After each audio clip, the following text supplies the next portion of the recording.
Olá, gente, tudo bem? Estamos começando então a nossa live.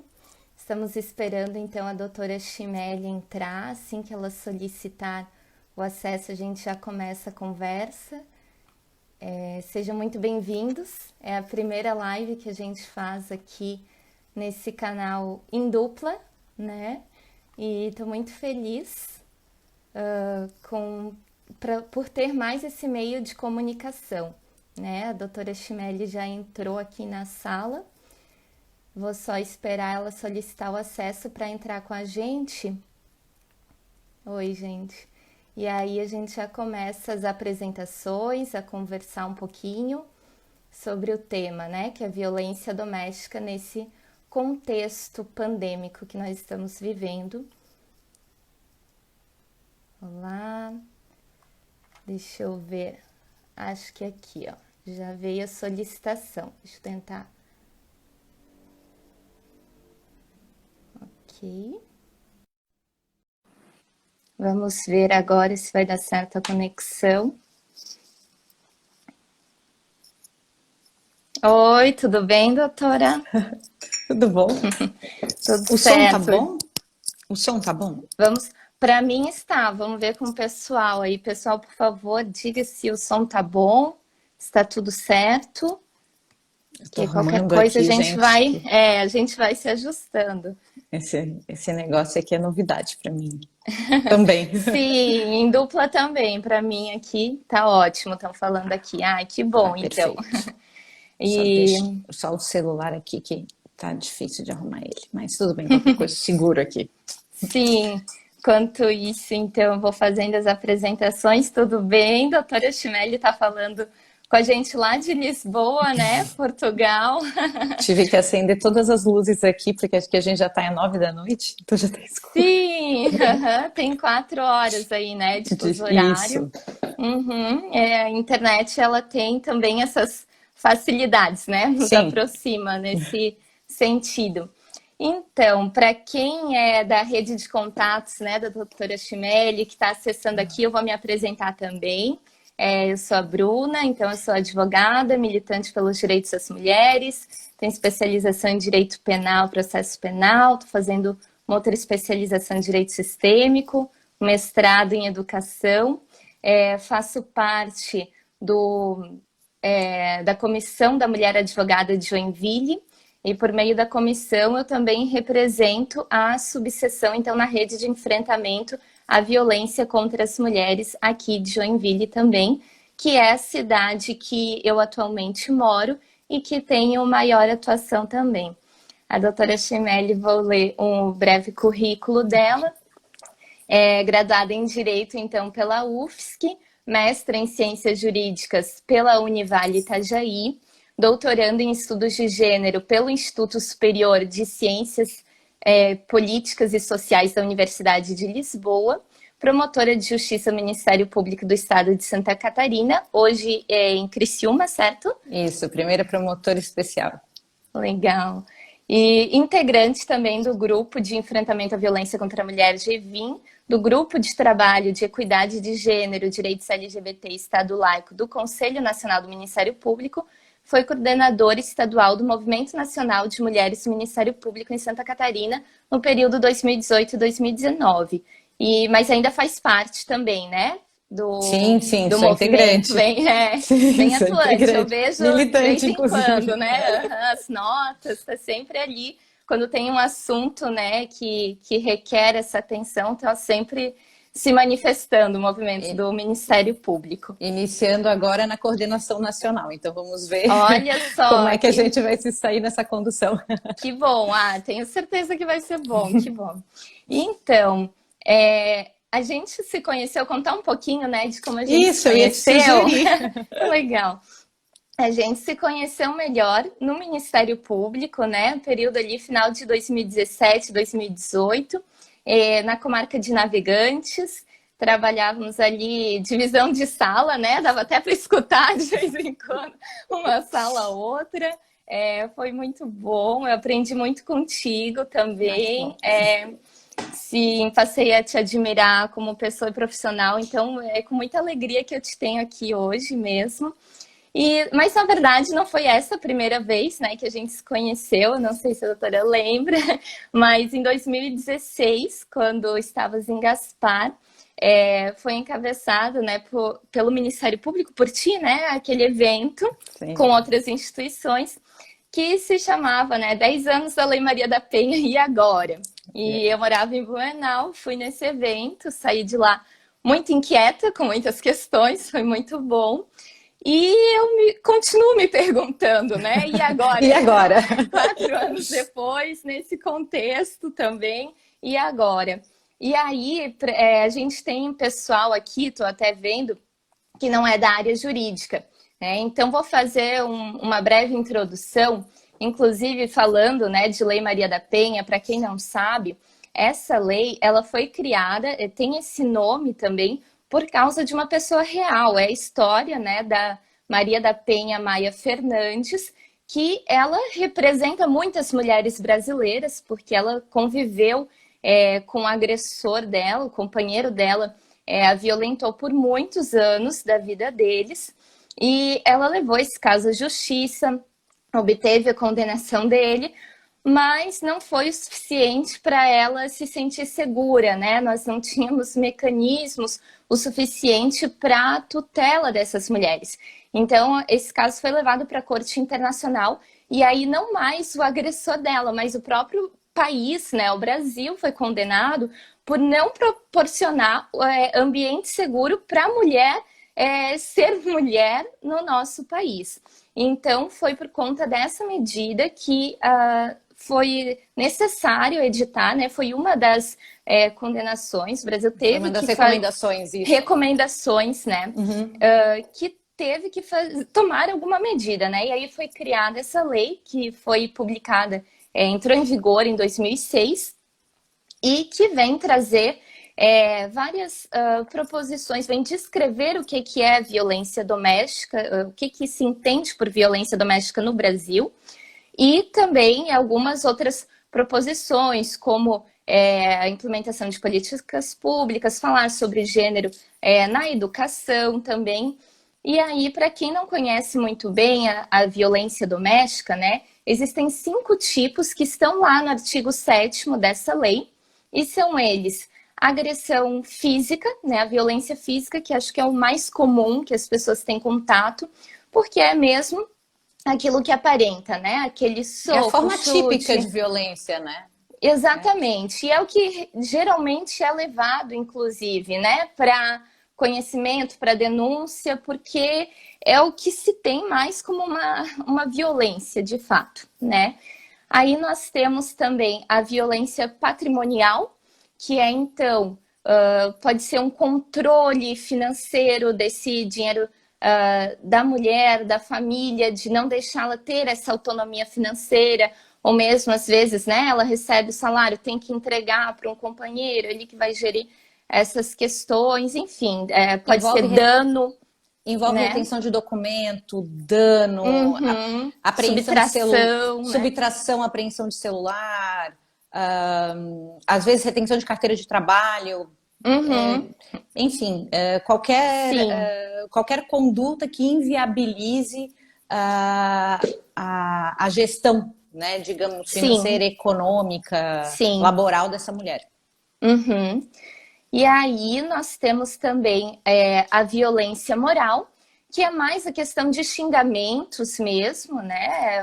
Para ser mais fácil de compreender, que é diferente da outra violência que nós temos, que é a psicológica. E, geralmente a psicológica, ela tem moral dentro também, né? Abrange essa violência moral, porque acontecem os xingamentos, mas a psicológica, no meu entender, é uma das mais graves, inclusive, né? E ela está muito presente sempre em todas as demais, porque ela vai tirando a personalidade daquela mulher, né? Ela vai tolhendo de todas as formas.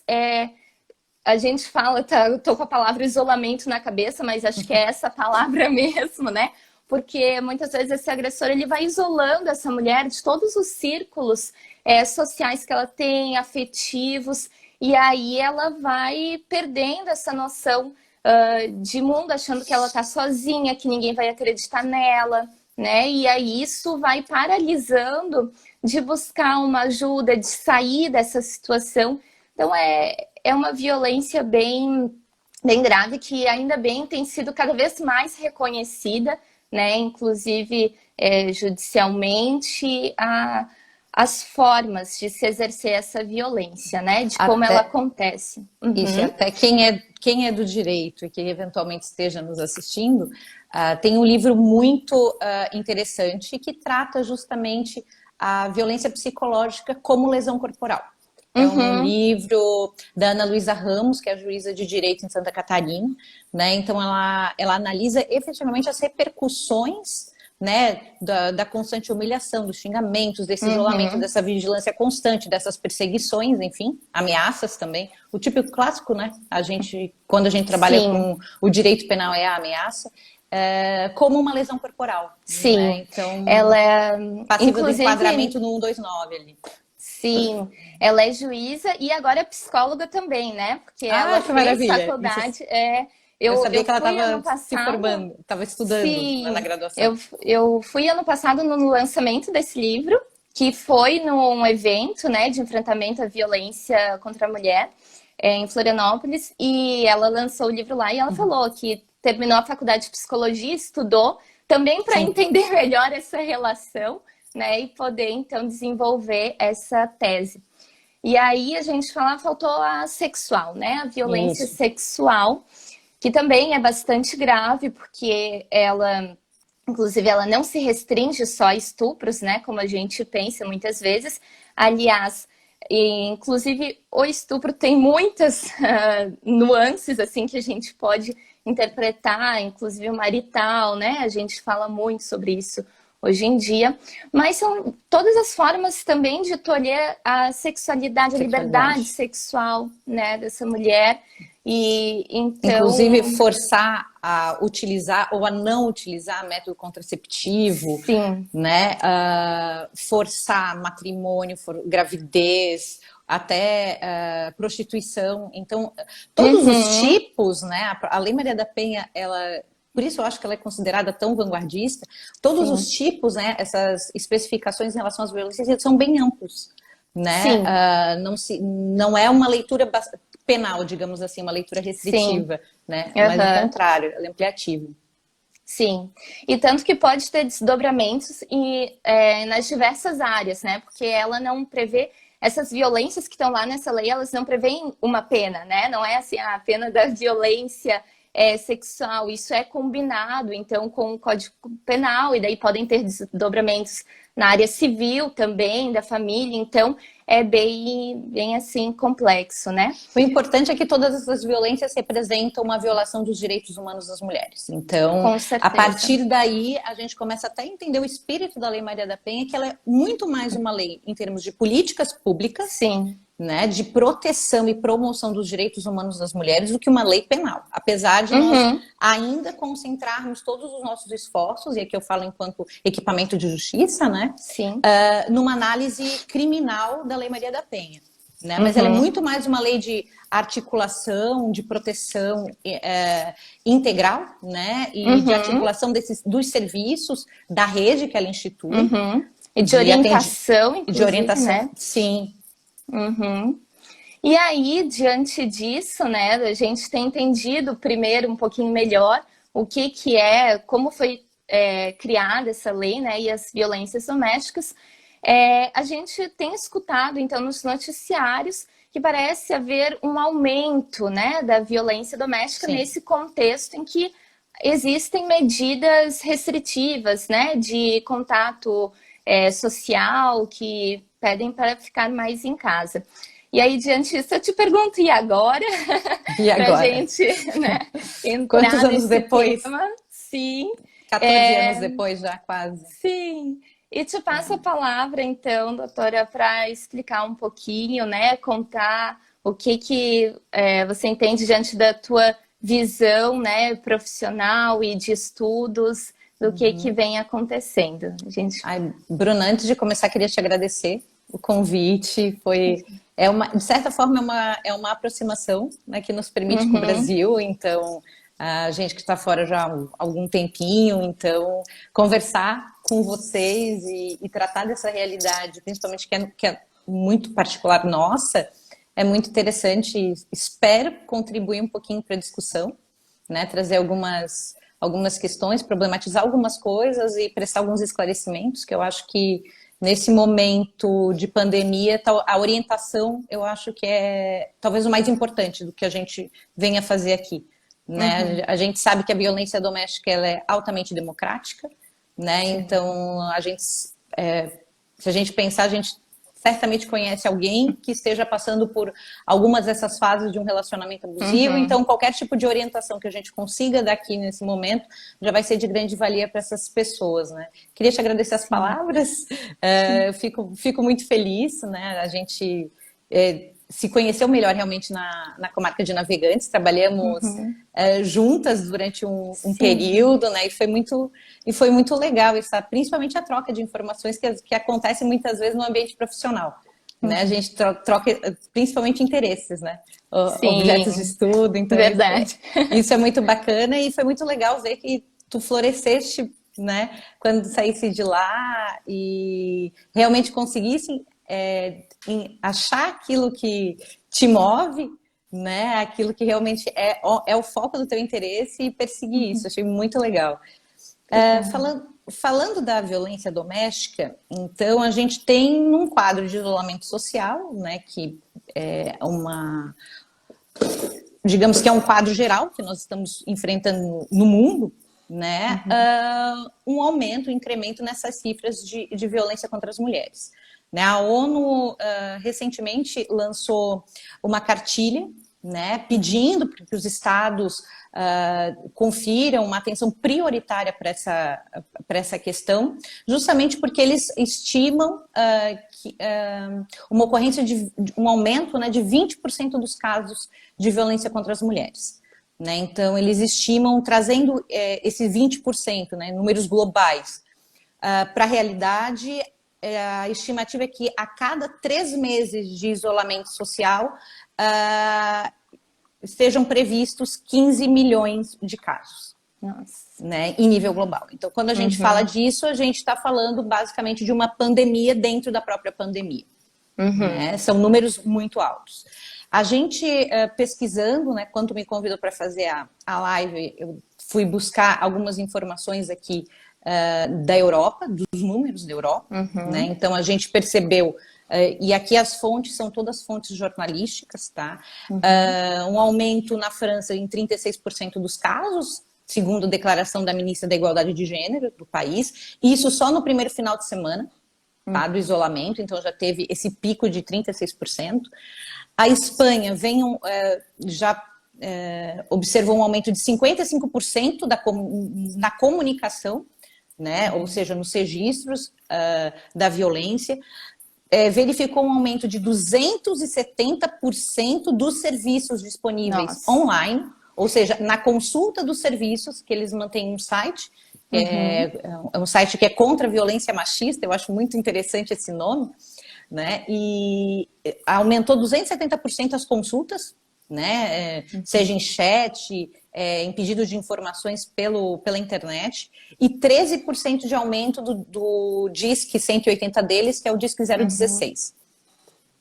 Na América Latina, trazendo um pouquinho, né, aproximando para a realidade brasileira, houve um aumento em 39% dos pedidos de socorro.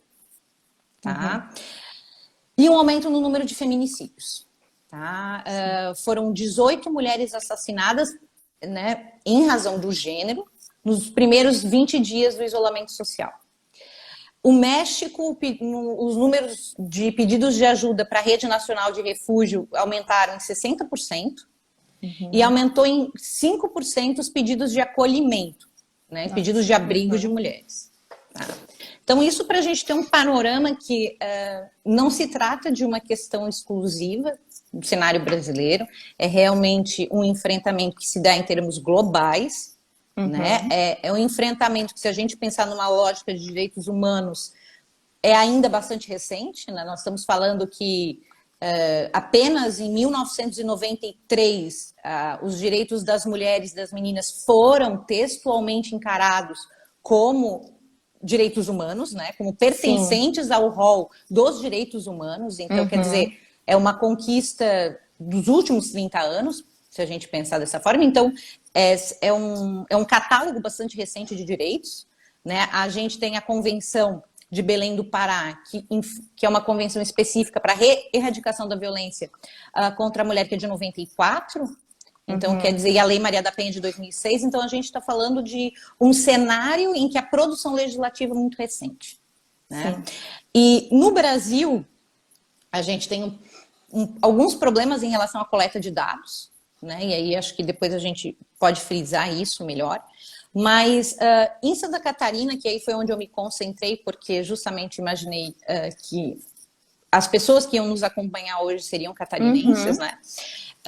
Um aumento de 39% no número de acionamentos, tá? Acionamentos de emergência para a Polícia Militar, né? E, em contrapartida, uma redução de 14% no número de registros dos boletins de ocorrência. Né? Então, fazendo um comparativo de janeiro de 2020, em que nós tínhamos aí um cenário de normalidade, né? A abril de 2020, quando aí a gente teve as medidas mais restritivas de circulação de pessoas. Né? Em São Paulo, houve um aumento de 30% nos pedidos das medidas protetivas de urgência, né? Que também já é um sinal de que um pedido vinculado à questão do incremento de risco. Né? Esses pedidos aumentaram em 50% no Rio de Janeiro. Né? E ainda nós temos também uma outra questão revelada pela majoração desse risco, que é o aumento dos feminicídios. Né? São Paulo também, do dia 24 de março a 13 de abril, registrou 16 feminicídios. Né? Então, quase o dobro do mesmo período do ano passado. No Mato Grosso, houve um incremento de 400% no número de vítimas de feminicídio. Mesmo um aumento também, não similar em termos de percentual, mas um aumento também considerável no Rio Grande do Sul, que também acabou sendo noticiado. Né? Então, quer dizer, a gente tem, de um lado, um aumento dos registros dessas situações de maior risco, né, em pedidos de socorro, em medidas protetivas e no caso em crimes de feminicídio, que daí é o ápice, né, da violência. E em contrapartida nós temos uma redução nos registros, que são aqueles registros normais, digamos assim, de violência pelas vias tradicionais, né, que seria o registro do boletim de ocorrência perante a delegacia de polícia e aí a subsequente tramitação, né, investigação, apuração desse fato que foi narrado. E isso assusta um pouco, principalmente os estudiosos, porque vai contra toda uma construção que prevê e uma estimativa que prevê um aumento dos casos de violência, né? Então, hoje muito se discute sobre a subnotificação, né, desses casos. Né, que é um problema que, se nós pensarmos em termos de violência doméstica, né, e aí a gente estuda não só a violência durante a pandemia, mas a gente estuda a violência também nos momentos anteriores a essa pandemia. Em Santa Catarina, eu posso estar enganada, mas salvo engano foram 19 no ano de 2020. Sim, teve a pergunta ali, né? Quantos feminicídios? Isso, só para inclusive, inclusive o Brasil, né? Ele é hoje o 5º país em feminicídios, né? No mundo. Na verdade, ele é o 5º país em mortes violentas de mulheres. Né? Tá. E aí, nessa estatística, também se inclui o feminicídio. Os feminicídios. Né? Em números absolutos, nós somos líderes. Então, quer dizer, a gente tem que fazer sempre essa análise conjunta, né? Tanto do percentual, porque esse ranking ele é feito por taxa, né? Até 100 mil mulheres. E aí, realmente, existem outros países da América Latina e Caribe que despontam, né? Porque tem uma taxa muito grande, que é acima de 13 feminicídios, que é, salvo engano, é El Salvador e Honduras. Tá? Isso eu precisaria confirmar, mas salvo engano são esses 2 países. Eu recordo que El Salvador já liderava há bastante tempo né? E aí, e todos os demais países que ocupam essas 5 posições do ranking, a única exceção do país que não está na América Latina e Caribe é a Rússia. Todos os demais estão na América Latina e que fazem do continente ser justamente aquele que para as mulheres apresenta o maior risco, né? E em relação à subnotificação, que é o que a gente estava conversando antes, ele o que é a subnotificação, só para a gente entender, né? Subnotificação, ela é a diferença entre a comunicação, os registros formais, né, da violência perante os órgãos de apuração, esses órgãos oficiais de apuração, e os números reais da criminalidade, né? Quando a gente estuda criminologia e a gente vai analisar a criminalidade como um todo, a gente vai ver que a subnotificação, ela existe e ela é quase que a regra do sistema, né? A professora Vera Andrade, inclusive, ela menciona nos estudos dela que apenas 10% das ocorrências chegam às instâncias oficiais de apuração. Né? Em relação à violência doméstica, esse quadro ainda ele ganha outros contornos, porque a gente, né, em pesquisas com vítimas e principalmente em relação à percepção dessa violência, a gente verifica que há um grande receio, né, da busca por esse acionamento, na busca dos equipamentos de justiça, por conta tanto um receio pessoal de incremento da violência, já que é uma violência de parceiro íntimo, né, de familiar, de uma pessoa próxima, e de uma pessoa que essa vítima escolheu para viver, né, e para compartilhar uma parte da sua vida. E que daí entra o medo do próprio julgamento, né? Também a estigmatização, sem dúvida. E aí também uma falta de confiança nas próprias instituições, seja pela demora no atendimento, seja por um atendimento que, de certa forma, é deficiente, não atinge as expectativas que essa vítima tem, né?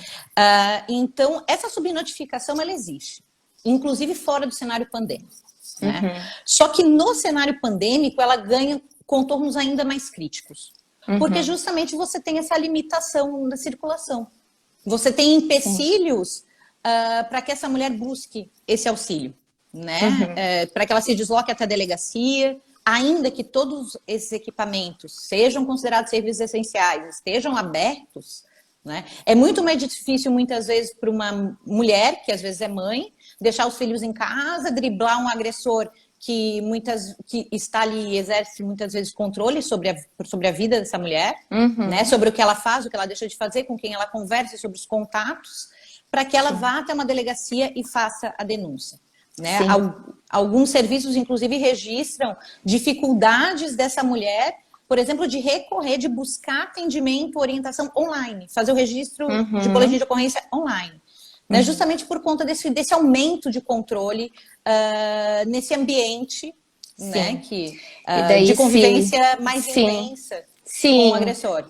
E daí se estão, né, todos em casa, justamente, né? Fica ainda mais difícil. Esse se sentir observada, né, e controlada o tempo inteiro, né, assusta.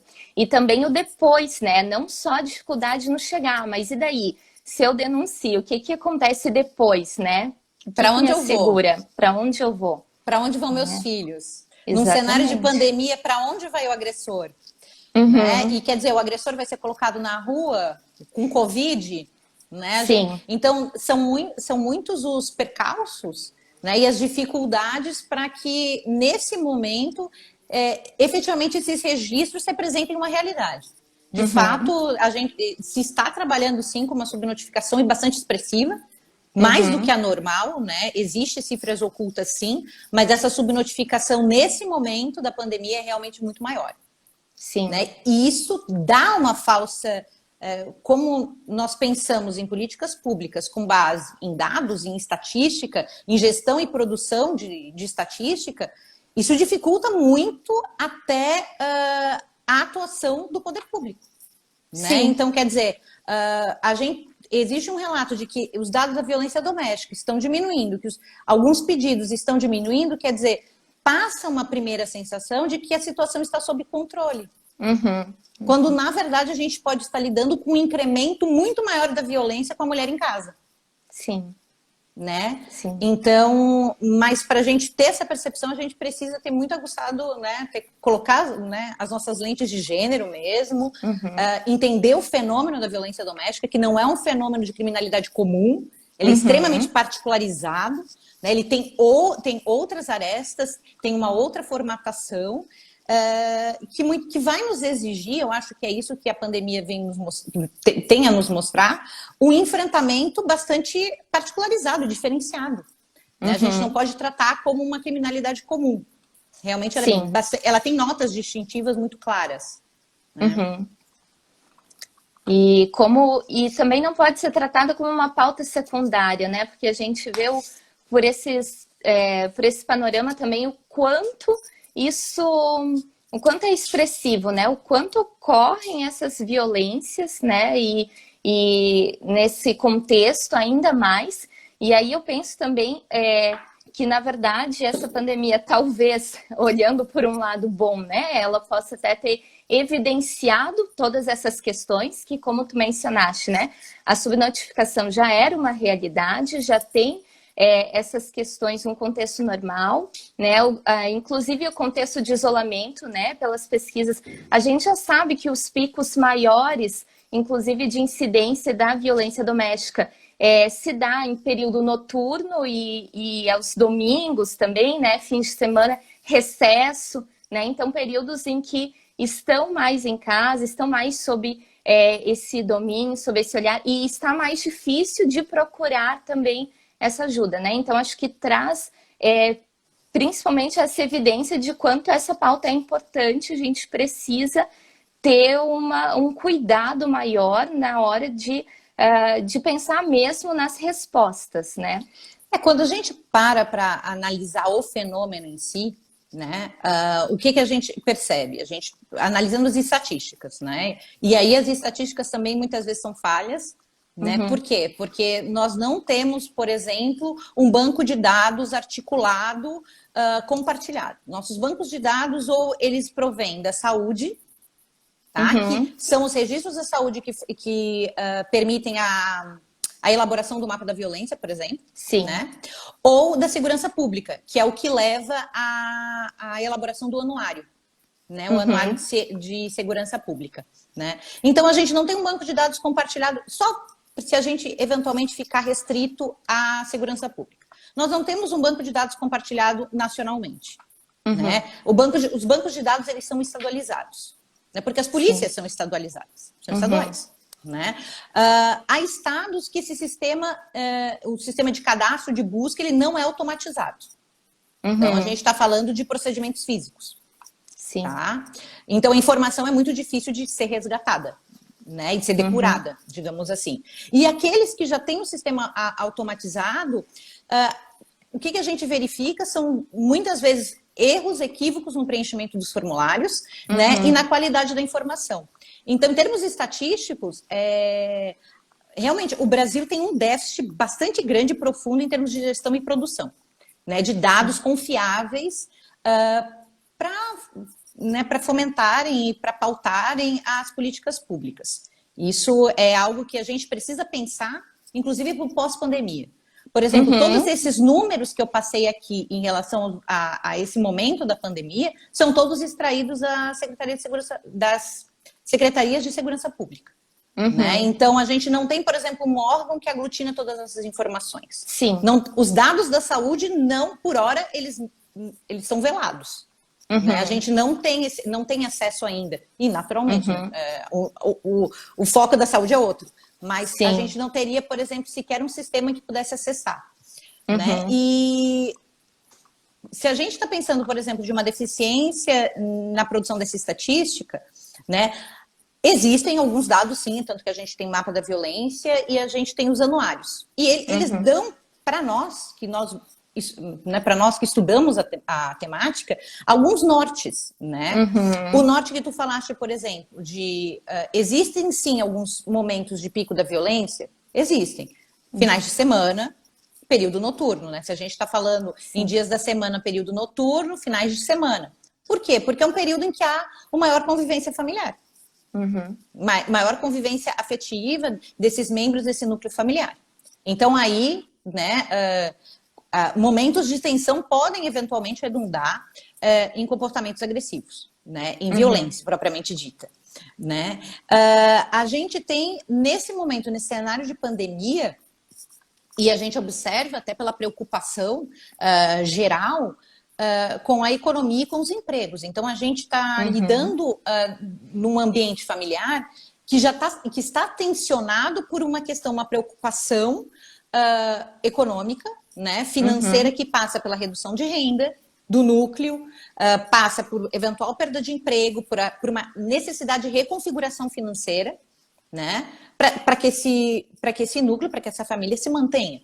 Né? A gente está falando de um desgaste, muitas vezes, emocional, um estresse a que essas pessoas estão submetidas, seja por conta da preocupação com o vírus, da preocupação com familiares que muitas vezes integram grupos de risco, né?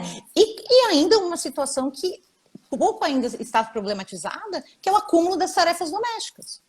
O acúmulo, né? A personalização quase dessa figura do cuidadora na pessoa da mulher. Né? E da pouca colaboração, do pouco compartilhamento dessas responsabilidades domésticas e familiares. E isso aí também gera, né, outros momentos de tensão nessa distribuição de todas essas tarefas. Né? Então, assoma-se a isso uma dificuldade de se manter contato com rede de apoio. Né, de se manter contato com a própria rede pública, né, de atendimento, de acolhimento. Então, quer dizer, a informação, não... de fato, Jean. Oi, Jean, tudo bem? É meu colega de Lages. A informação não chega. É difícil. Né? Então, a gente tem isso, naturalmente nós vamos ter esse incremento desse risco. Né? Com certeza. O que nós, enquanto poder, né, enquanto agentes do serviço público ou que participam ativamente da rede, nós podemos fazer a partir disso. Né? Porque essas situações, de certa forma, elas já estavam previstas, digamos assim, ou estimadas em todas as pesquisas, em todas as análises desses dados do Anuário da Segurança Pública, por exemplo, e do Mapa da Violência. Né? Então, não tem nenhuma novidade. Não, exatamente. Tem um agravamento, mas não tem uma novidade. Não, né? você não tem... Não, você... E aí essa pandemia nos escancara, né, a nossa falta de planejamento em termos de políticas públicas. Porque o fato de que a violência acontece nesses momentos em que há o maior contato familiar já era de conhecimento do poder público. Não há o imprevisível. O imprevisível é o prolongamento desse período, né? Mas isso já se tinha. O recorte em termos de raça e de classe, por exemplo, nos feminicídios, está diagnosticado dos dados de 2017 e 2018.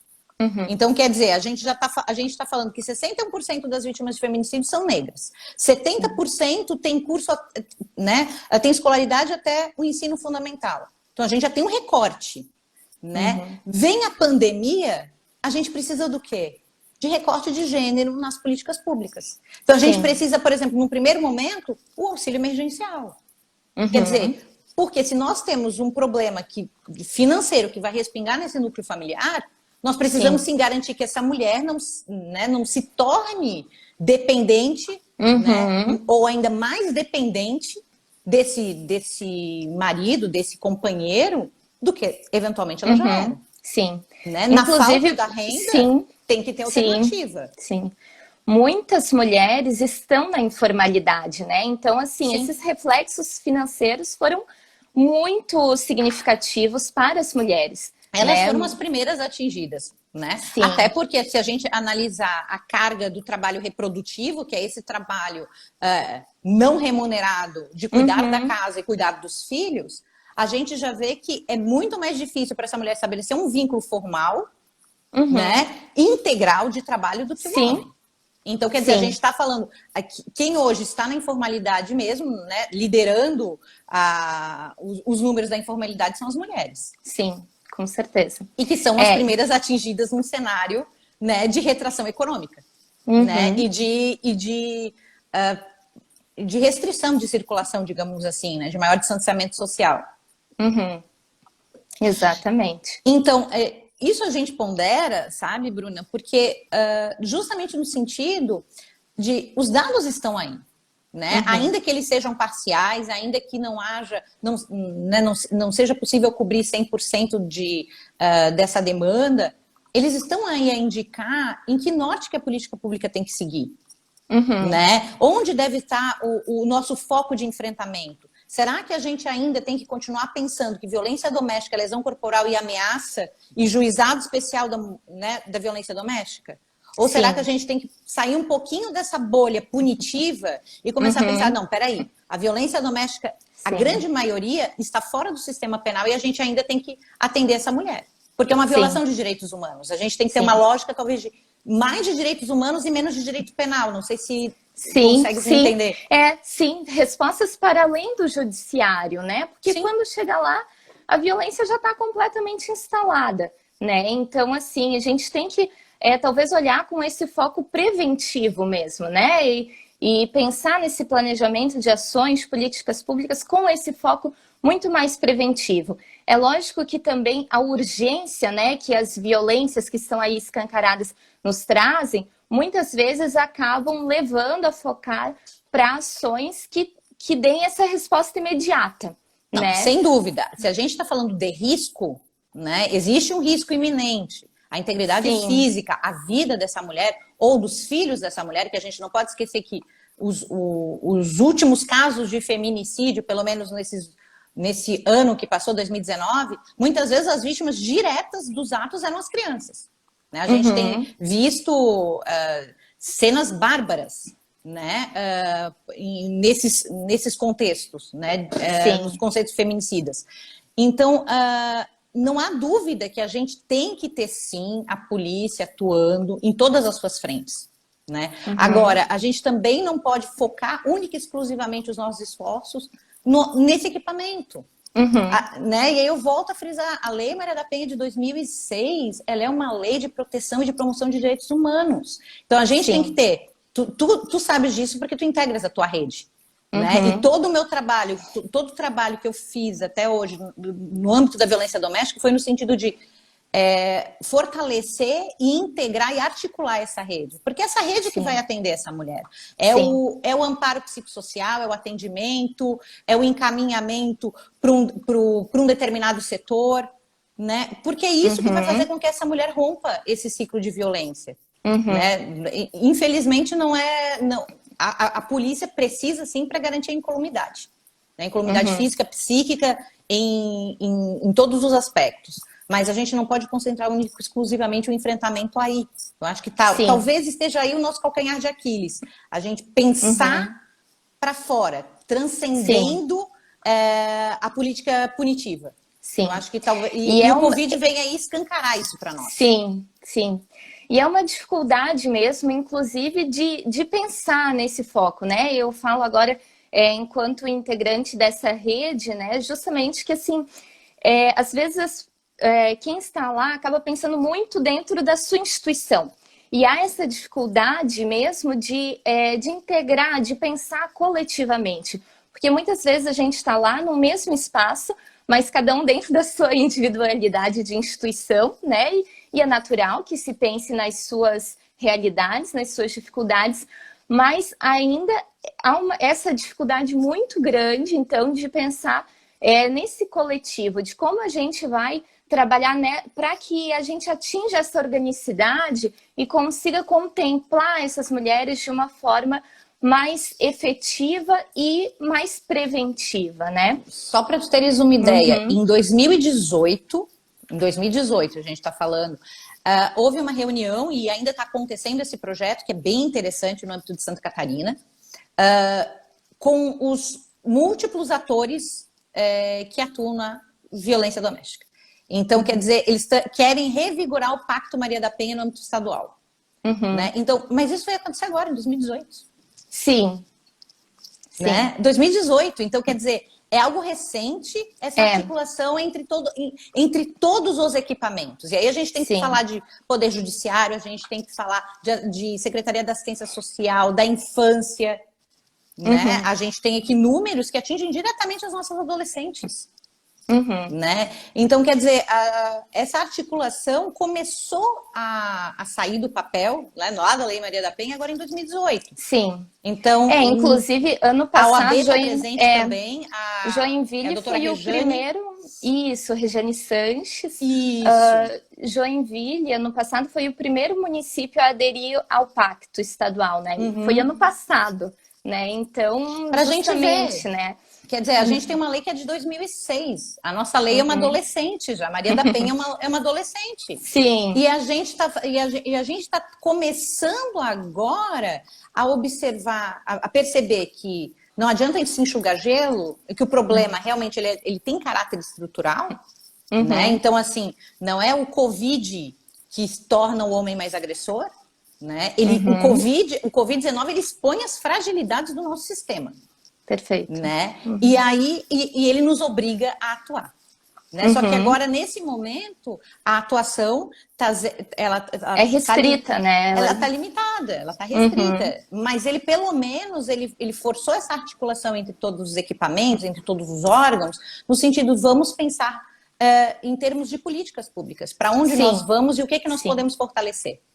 Sim, e inclusive, né, eu falava da dificuldade, assim, dessa articulação entre instituições, mas dentro das instituições, pelo menos, a gente sente um fortalecimento também, por conta dessa situação, desse Covid, justamente para pensar nessas respostas. Então, dentro da OAB, eu senti isso, né, pelas comissões da mulher advogada, essa articulação, esse fortalecimento de diálogo, para fazer proposições ao CNJ, e inclusive a questão, né, que foi solicitada da renovação automática das medidas protetivas, que é bem interessante.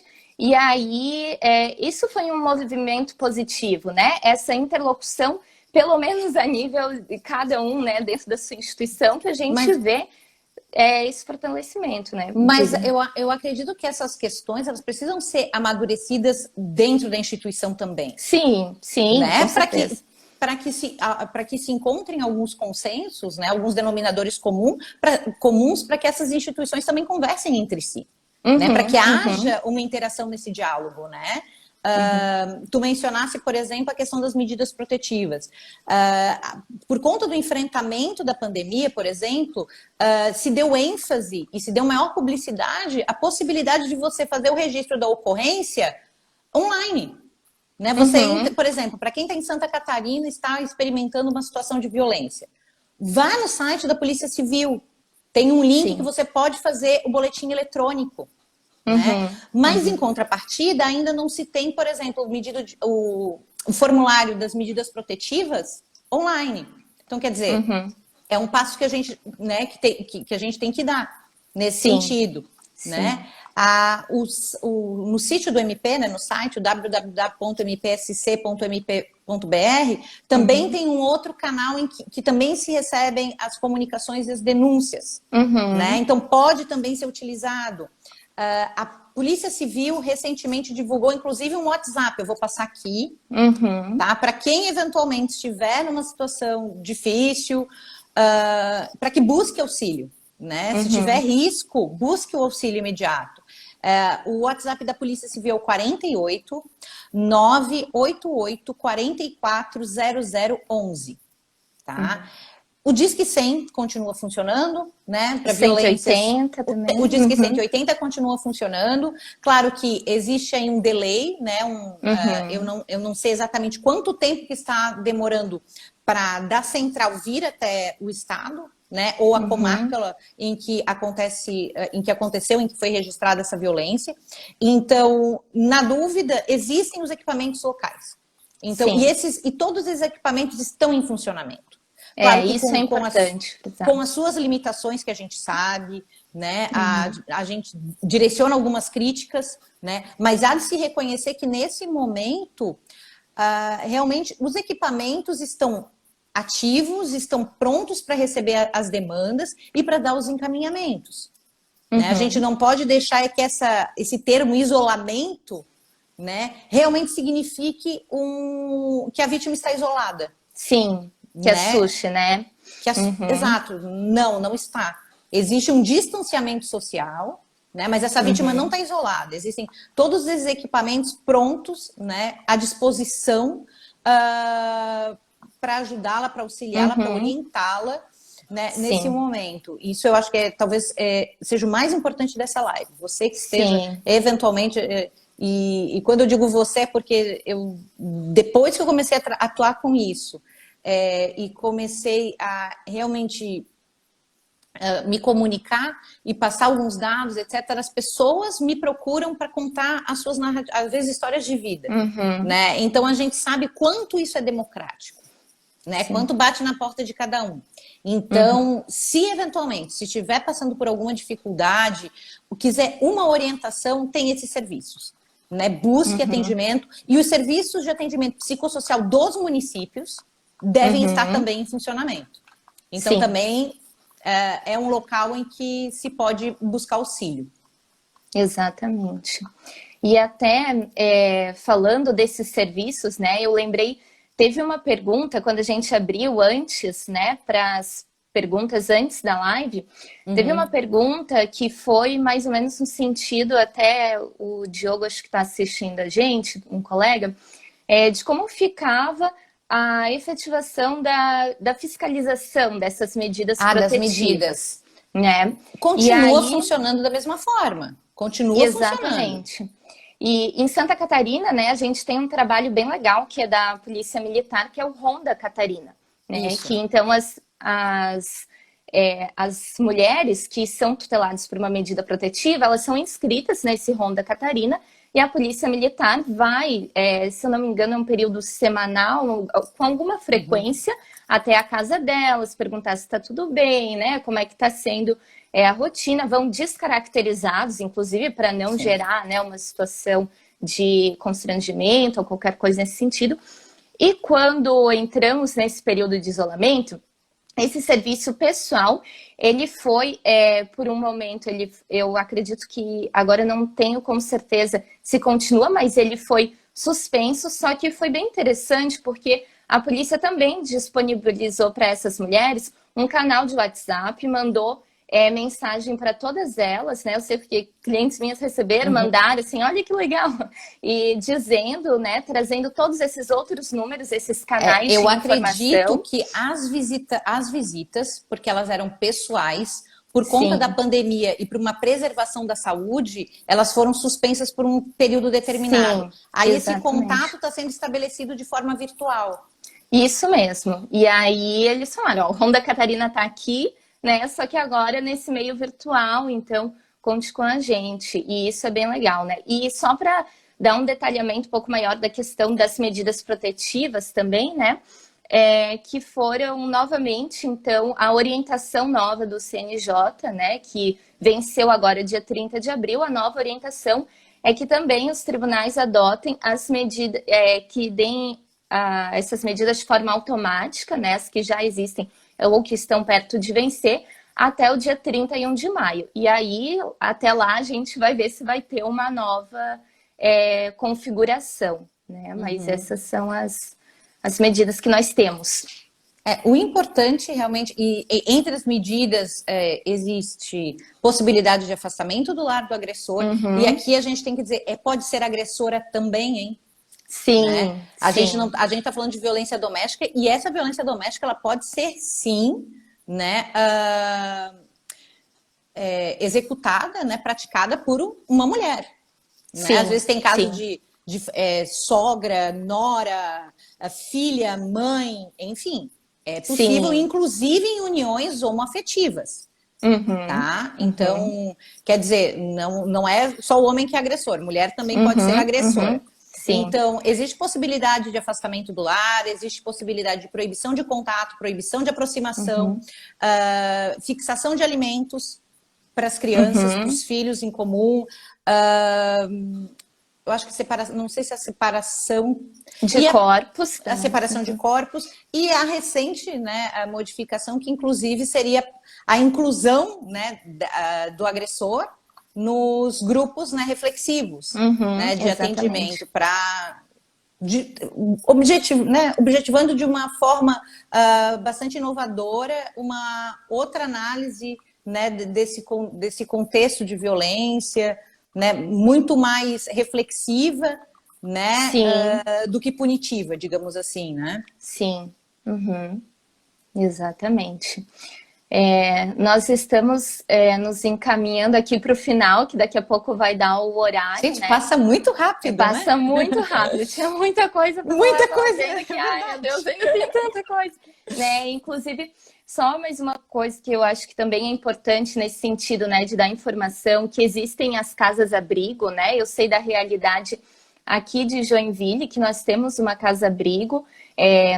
Itajaí, Balneário Camboriú também tem.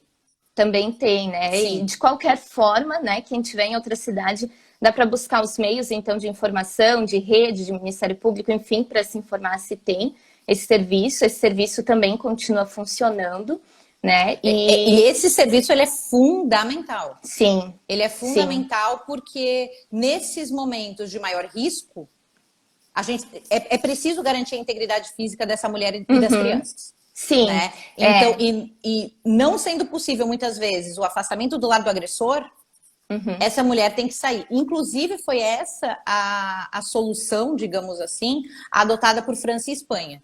Né? E na falta dos abrigos, eles estavam, os gestores estavam reservando quartos de hotéis para acomodação dessas vítimas. Né? Justamente para impedir um desfecho muito mais grave do que aquele que, em tese, né, era estimado, né, era previsto.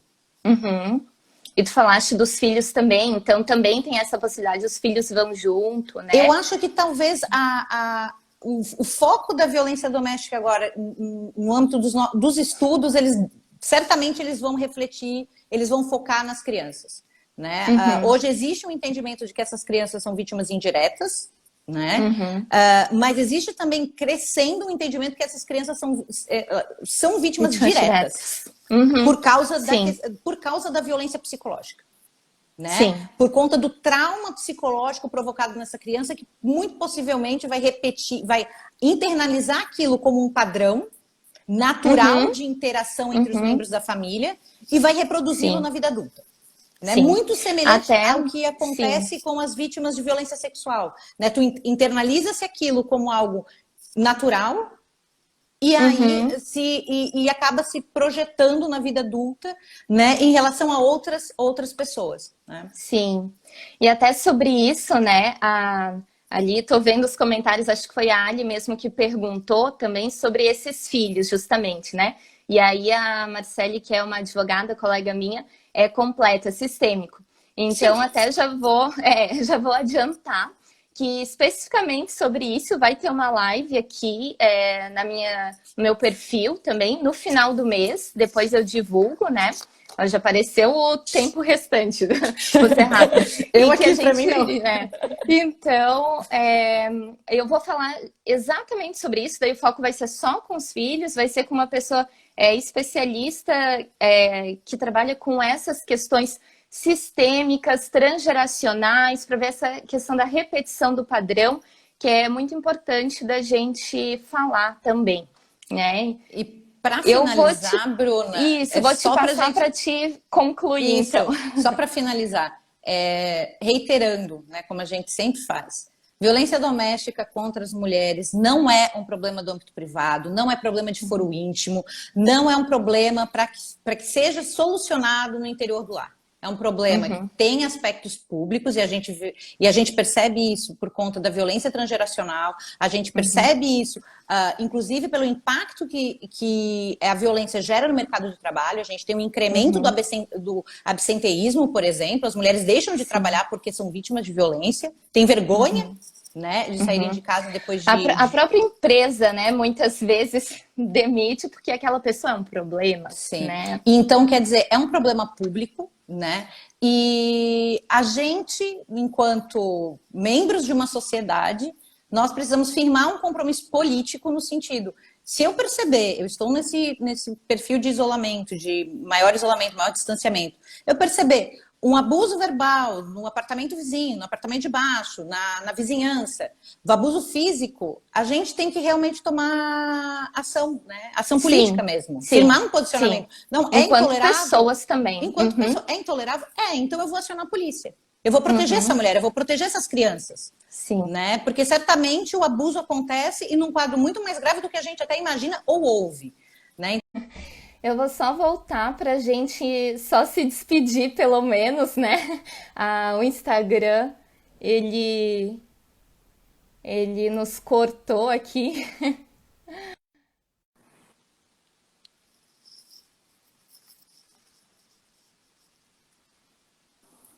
Então, o Instagram nos fechou já, né? Para de falar.